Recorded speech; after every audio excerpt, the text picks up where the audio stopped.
قلعے سے باہر نکلنے والے باقی سوار اور سپاہی اس کے دائیں اور بائیں 2 قطاریں بنا کر کھڑے ہو گئے۔ اس نے دروازے سے باہر نکل کر گھوڑا روکا، تھوڑی دیر کے لیے جھجکا اور بالآخر ایک فیصلہ کن انداز میں اپنے گھوڑے کو ایڑ لگا کر ابو محسن کی طرف بڑھا۔ یہ ابو عبداللہ تھا۔ اس نے کہا، ابو محسن، میرے متعلق تم نے جو کچھ کہا سب درست تھا، لیکن ایک بات غلط تھی۔ اپنے محل کے آہنی دروازے بند کر کے کوئی حکمران آرام کی نیند نہیں سو سکتا۔ میں قوم کی عدالت کے سامنے حاضر ہوں۔ میں قوم سے رحم کی درخواست نہیں کرتا، صرف یہ چاہتا ہوں کہ مجھے اپنی غلطیوں کی تلافی کا موقع دیا جائے۔ تم اس فوج کے سالار ہو، اگر تمہیں اعتراض نہ ہو تو میں بھی ان رضاکاروں کی جماعت میں شامل ہونا چاہتا ہوں۔ میں آج سے غرناطہ کے تخت کا دعوے دار نہیں۔ میرا چچا اور میرا والد غرناطہ پہنچ کر میرے لیے جو سزا تجویز کریں گے میں خوشی کے ساتھ قبول کروں گا۔ ایک لمحے کے لیے مجمع پر سکوت طاری ہو گیا اور پھر حاضرین دبی آوازوں میں ایک دوسرے سے کہہ رہے تھے۔ ابو محسن سکتے کے عالم میں ابو عبداللہ کی طرف دیکھ رہا تھا۔ ابو عبداللہ نے نحیف آواز میں کہا، ابو محسن، میں جانتا ہوں میرا جرم ناقابل تلافی ہے۔ میں قوم کی عدالت کے سامنے کھڑا ہوں۔ قوم سے کہو کہ میری بوٹیاں نوچ ڈالے۔ میں قوم سے رحم کی التجا نہیں کرتا، لیکن تم مجھے اگر ساتھ لے چلو تو ممکن ہے میرے خون کے چند قطرے میرے دامن کی سیاہی دھو سکیں۔ ابو محسن نے حاضرین کی طرف دیکھا اور ابو عبداللہ کی طرف متوجہ ہو کر کہا، آپ کی قوم تشکر کے آنسوؤں سے آپ کے دامن کی سیاہی دھو رہی ہے۔ تھوڑی دیر بعد 5000 سپاہی شہر کے مغربی دروازے سے باہر نکل رہے تھے۔ ابو عبداللہ اور ابو محسن سب سے آگے تھے۔ شہر سے تھوڑی دور باہر اس فوج نے صبح کی نماز ادا کی۔ دوبارہ کوچ کرنے سے پہلے ابو محسن نے ابو عبداللہ کو ایک طرف لے جا کر کہا، میں نے سنا ہے کہ ابو موسیٰ آپ کی قید میں ہے۔ اگر یہ درست ہے تو اس فوج کی قیادت کے لیے اس سے زیادہ موزوں اور کوئی نہیں ہو سکتا۔ اگر آپ کو ابھی تک خیال نہیں آیا تو اب بھی ہم زیادہ دور نہیں آئے۔ ابو عبداللہ نے انتہائی پریشانی کی حالت میں ابو محسن کی طرف دیکھا اور کہا، ابو موسیٰ الحمرہ میں نہیں، اور میں جنگ سے واپس آنے سے قبل اس کے متعلق شاید کسی سوال کا جواب نہ دے سکوں۔ بہرحال تم تسلی رکھو کہ ابو موسیٰ زندہ ہے، اور میں وقت آنے پر اس کے سامنے پیش ہو کر کہوں گا کہ ابو موسیٰ، تمہارا مجرم تمہارے سامنے کھڑا ہے، میرے لیے سزا تجویز کرو۔ اور مجھے یقین ہے کہ اس وقت میرا نامہ اعمال اس قدر سیاہ نہیں ہوگا۔ اس وقت اگر وہ مجھ سے دور نہ بھی ہوتا تو بھی مجھے اس کے سامنے جانے کی ہمت نہ پڑتی۔ میں چاہتا ہوں کہ جب میں اس کے سامنے جاؤں تو میرا دامن میرے خون سے تر اور میرا چہرہ زخموں سے داغدار ہو، اور مجھ میں فقط یہ آخری الفاظ کہنے کی ہمت ہو، ابو موسیٰ، تمہارا مجرم اب ایک بڑی عدالت کے سامنے جا رہا ہے، کیا تم اس کا گناہ معاف نہیں کرو گے؟ ابو محسن ابو عبداللہ کے الفاظ سے زیادہ اس کی آواز سے متاثر ہو رہا تھا۔ تھوڑی دیر سر جھکا کر سوچنے کے بعد ابو عبداللہ نے ابو محسن کی طرف دیکھا اور کہا، تم میرے دل کا حال سمجھ سکتے ہو، لیکن مجھے ڈر ہے کہ اگر ان لوگوں نے مجھ سے ابو موسیٰ کے متعلق پوچھا تو شاید میرا کوئی بیان ان کو تسلی نہ دے سکے۔ ابو محسن نے کہا، آپ تسلی رکھیں، اس وقت یہ لوگ فقط اتنا جانتے ہیں کہ آپ ان کے ساتھ ہیں، وہ اس سے زیادہ سوچنے کی ضرورت محسوس نہیں کرتے۔ ناظرین، آگے بڑھنے سے پہلے کامنٹ سیکشن میں ہمیں اپنی آراء سے ضرور آگاہ کیجیے گا کہ آپ کو ہماری یہ سیریز کیسی لگ رہی ہے۔ میں ہوں طاہر عبید چودھری۔ آئندہ آنے والی اقساط سے باخبر رہنے کے لیے ہمارے چینل کو سبسکرائب کر لیں اور ساتھ موجود بیل آئیکن کو ضرور کلک کر لیں۔ شکریہ۔ الزغل نے اپنی شاندار فتوحات کے بعد مالقہ میں پڑاؤ ڈال کر اپنی فوج کو اثر نو منظم کیا اور غرناطہ کا رخ کرنے سے پہلے اپنے بھتیجے ابو عبداللہ کو پیغام بھیجا کہ ابھی تک تمہارے لیے توبہ کا دروازہ بند نہیں ہوا ہے۔ اب تمہیں یقین ہو گیا ہوگا کہ تم نے عیسائیوں کے ساتھ جو امیدیں وابستہ کی تھیں وہ پوری نہیں ہو سکتی۔ ہم کھلے دروازوں غرناطہ میں داخل ہونا چاہتے ہیں، لیکن اگر تم نے مزاحمت کی تو یقین رکھو کہ الحمرہ کے آہنی دروازے ہمارے راستے میں حائل نہیں ہو سکتے۔ الزغل کے ایلچی نے واپس آ کر بتایا کہ غرناطہ میں ان کے استقبال کی تیاریاں ہو رہی ہیں اور ابو عبداللہ سرحد پر حملہ آوروں کے مقابلے کے لیے روانہ ہو چکا ہے۔ ایلچی نے الزغل کو ابو الحسن کی بیوی کا خط پیش کیا اور کہا، ملکہ عالیہ نے یہ خط سلطان معظم کی خدمت میں بھیجا ہے۔ الزغل ایلچی سے چند سوالات پوچھنے کے بعد اٹھا اور ابو الحسن کے پاس پہنچا۔ بوڑھا سلطان بستر علالت پر زندگی کی آخری گھڑیاں گزار رہا تھا۔ اس کی بینائی جواب دے چکی تھی۔ اپنے بیٹے کے متعلق غیر متوقع خبر سن کر وہ بستر سے اٹھ بیٹھا۔ کیا یہ درست ہے؟ کیا یہ ممکن ہے؟ وہ اپنے بھائی سے بار بار پوچھ رہا تھا۔ نہیں، تم ایلچی کو بلاؤ، مجھے یقین نہیں آتا۔ الزغل نے کہا، ملکہ نے یہ خط بھیجا ہے۔ ابو الحسن نے بے قرار ہو کر کہا، کیا لکھا ہے ملکہ نے؟ مجھے پڑھ کر سناؤ۔ الزغل نے خط کھول کر پڑھا۔ مختصر سی تحریر کا مفہوم یہ تھا: میرے آقا، میری مامتا نے مجھے ابو عبداللہ سے مایوس نہ ہونے دیا اور میں نے الحمرا میں ٹھہرنا ضروری سمجھا۔ قدرت نے میری دعاؤں کو اس وقت شرف قبولیت بخشا جب میں چاروں طرف سے مایوس ہو چکی تھی۔ ابو عبداللہ دشمن کے مقابلے کے لیے روانہ ہو چکا ہے اور میری مامتا مجھے دھوکہ نہیں دیتی تو اس کا مقصد اپنی غلطیوں کی تلافی کے سوا اور کچھ نہیں۔ غرناطہ آپ کے لیے چشم برا ہے، اگر آپ فوراً پہنچ سکیں تو الزغل کو بھیج دیں۔ مجھے ڈر ہے کہ سرفروشوں کے علاوہ ابو عبداللہ کے ساتھ وہ لوگ بھی جا چکے ہیں جن کی غداریوں کے باعث ہمیں یہ دن دیکھنے نصیب ہوئے۔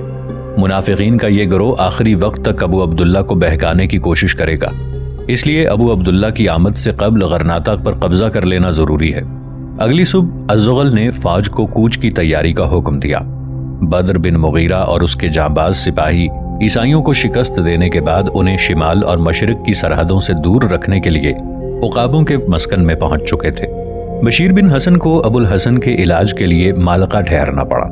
اپنی علالت کے باوجود ابو الحسن غرناطہ پہنچنے پر مصر تھا۔ الزغل کو مجبوراً بگھی پر اس کے سفر کا انتظام کرنا پڑا۔ مالقہ کی حفاظت الزغری کے سپرد کر دی گئی۔ الزغل کی فوج فتح اور کامیابی کے پرچم لہراتی ہوئی غرناطہ میں داخل ہوئی۔ شہر کے دروازے سے لے کر الحمرا کے دروازے تک الزغل کے گھوڑے کے سامنے پھولوں کی سیج بچھی ہوئی تھی۔ ابو الحسن کی علالت کے باعث معمولی رفتار سے ایک بگھی پر سفر کرنے کی وجہ سے ابھی غرناطہ سے کئی منزل دور تھا، تاہم لوگ الزغل زندہ باد کے ساتھ ساتھ سلطان ابو الحسن زندہ باد کے نعرے بھی لگا رہے تھے۔ لوگوں کے جوش و خروش کی ایک وجہ یہ بھی تھی کہ وہ شمال مغربی سرحد سے ابو عبداللہ کی شاندار فتوحات کی خبریں سن چکے تھے۔ محاذ جنگ سے غرناطہ میں خبریں لانے والے لوگ انہیں یہ بتا چکے تھے کہ ابو عبداللہ سرحد کو حملہ آوروں سے پاک کرنے کے بعد دشمن کے علاقے میں داخل ہو چکا ہے اور چند قلعوں پر قبضہ کر چکا ہے۔ الزغل کو یقین تھا کہ تازہ شکست کے بعد فرڈینینڈ کی فوج ایک لمبی تیاری کے بغیر کسی وسیع پیمانے پر نقل و حرکت نہیں کر سکتی، اس لیے اس نے ابو عبداللہ کے پاس پیغام بھیجا کہ میں چند دنوں تک فوج کو اثر نو منظم کر کے تمہاری مدد کے لیے پہنچ جاؤں گا۔ فی الحال تم دشمن کے کسی علاقے میں پیش قدمی کرنے کی بجائے سرحد کے کسی محفوظ مقام پر پڑاؤ ڈال کر دشمن کے ساتھ معمولی چھیڑ چھاڑ جاری رکھو۔ فیاض چچا نے اپنے بھتیجے کو یہ لکھا کہ تم اپنی گزشتہ خطاؤں کا کفارہ ادا کر چکے ہو اور جب تم واپس آؤ گے تو اپنے والد اور چچا کو غرناطہ کے عوام سے کم فیاض نہیں پاؤ گے۔ ابو موسیٰ لاپتہ ہے، ہمارا خیال تھا کہ وہ تمہارے ساتھ ہوگا، لیکن محاذ سے آنے والے لوگوں نے ہمارے اس خیال کی تصدیق نہیں کی کہ وہ کہاں ہے۔ غرناطہ کے لوگ اس کے متعلق بہت بے چین ہیں۔ 4 دن کے بعد غرناطہ میں کوہرام مچا ہوا تھا۔ طلوع آفتاب کے ساتھ ہی غرناطہ کے لوگوں کو یہ المناک خبر ملی کہ ابو عبداللہ دشمن کے ہاتھوں شکست کھا کر گرفتار ہو چکا ہے، اور غروب آفتاب تک غرناطہ کے لوگوں کو اس خبر کی بہت سی تفصیلات معلوم ہو چکی تھی۔ غرناطہ میں الزغل کی آمد سے خوفزدہ ہو کر چند غدار سردار اور ان کے ساتھی ابو عبداللہ کے ساتھ روانہ ہو چکے تھے۔ باقی غداروں نے بھی جب یہ دیکھا کہ غرناطہ کے لوگوں پر ان کی اس تبدیلی کا ایک خوشگوار رد عمل ہوا ہے تو وہ بھی غرناطہ چھوڑ کر ابو عبداللہ کو ساتھ لے کر فرڈینینڈ کی پناہ میں چلے جائیں۔ لیکن انہوں نے جب یہ دیکھا کہ تازہ فتوحات نے ابو عبداللہ کی ذہنیت میں ایک غیر متوقع تبدیلی پیدا کر دی ہے تو انہیں ایک سازش کی۔ ایک شام ابو عبداللہ فرڈینینڈ کے ایک قلعے پر قبضہ کر چکا تھا۔ اس کی فوج کے 2 جاسوس جو ان غداروں کے اعلی کار تھے یکے بعد دیگرے اس کے پاس پہنچے۔ ایک نے اسے اطلاع دی کہ کوئی 1000 نصرانیوں کی ایک فوج مغرب کی طرف سے اس قلعے کا رخ کر رہی ہے۔ دوسرے نے یہ خبر دی کہ اس نے شمال کی طرف نصرانیوں کے 2000 سپاہیوں کو دیکھا اور ان کا رخ بھی اس قلعے کی جانب ہے۔ یہ اطلاعات سننے کے بعد جب ابو عبداللہ نے مجلس شورا بلائی تو منافقین نے یک زبان ہو کر کہا کہ ہمیں ان لوگوں کو قلعے کا محاصرہ کرنے کا موقع دینا چاہیے۔ ممکن ہے کہ فوج آگے بڑھ کر ہمارے رصد و کمک کے راستے کاٹ دے اور 1-2 دن کے بعد ایک بڑی فوج آ کر قلعے پر حملہ کر دے۔ ابو محسن نے رات کے وقت قلعے سے نکل کر دشمن پر حملہ کرنے کی مخالفت کی۔ اس نے کہا اگر بفرض محال دشمن ہمیں نرغے میں لے بھی لے تو بھی ہم کم از کم 3 ہفتے قلعہ بند ہو کر دشمن کا مقابلہ کر سکتے ہیں۔ اس دوران میں غرناطہ سے ہمیں کمک پہنچ جائے گی۔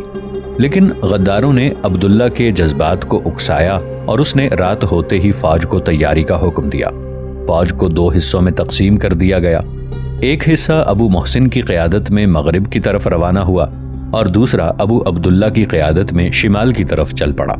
غداروں کی بہت بڑی اکثریت ابو عبداللہ کے ہمراہ تھی۔ ابو محسن نے اپنے جاسوس کی رہنمائی میں رات کے وقت مغرب کی طرف کوئی 20 کوس علاقہ چھان مارا، لیکن دشمن کا کوئی سراغ نہ مل سکا۔ تنگ آ کر اس نے جاسوس کو کوسنا شروع کر دیا۔ تیسرے پہر اس نے تھکے ہوئے گھوڑے کی باگ موڑ لی اور واپس قلعے کا رخ کیا۔ صبح کے وقت جب ابو محسن قلعے سے 4 کوس دور تھا، اسے سپاہیوں کا ایک گروہ دکھائی دیا جو ابو عبداللہ کے ساتھ رات کے وقت گئے تھے۔ ابو محسن کا ماتھا ٹھنکا۔ وہ فوج کو رکنے کا حکم دے کر اپنا گھوڑا بھگاتا ہوا آگے بڑھا۔ جب وہ اس گروہ کے قریب پہنچا تو ایک نوجوان نے، جس کی قبا پر خون کے نشان تھے، اس کے سوالات کا انتظار کیے بغیر کہا، ہمیں شکست ہوئی، یہ ایک سازش تھی، ہماری فوج میں غدار ہم سے زیادہ تھے، جاسوس نے ہمیں ایک ایسے مقام پر پہنچا دیا جو چاروں طرف سے دشمن کے تیروں کی زد میں تھا، اور منافقین نے دشمن کا نعرہ سنتے ہی ابو عبداللہ سے کہا کہ ہم نرغے میں آ چکے ہیں، اب لڑائی بے سود ہے۔ جب ہم نے ہتھیار ڈالنے سے انکار کیا تو وہ ایک طرف کھڑے ہو گئے۔ جب دشمن نے گھات سے نکل کر ہم پر حملہ کیا تو کچھ دیر وہ خاموش کھڑے رہے اور پھر دشمن کے ساتھ شامل ہو کر ہم پر ٹوٹ پڑے۔ آن کی آن میں ہمارے 800 نوجوان قتل ہو گئے اور ہمارے لیے بھاگنے کے سوا اور کوئی راستہ نہ تھا۔ ابو محسن نے کہا، اور ابو عبداللہ؟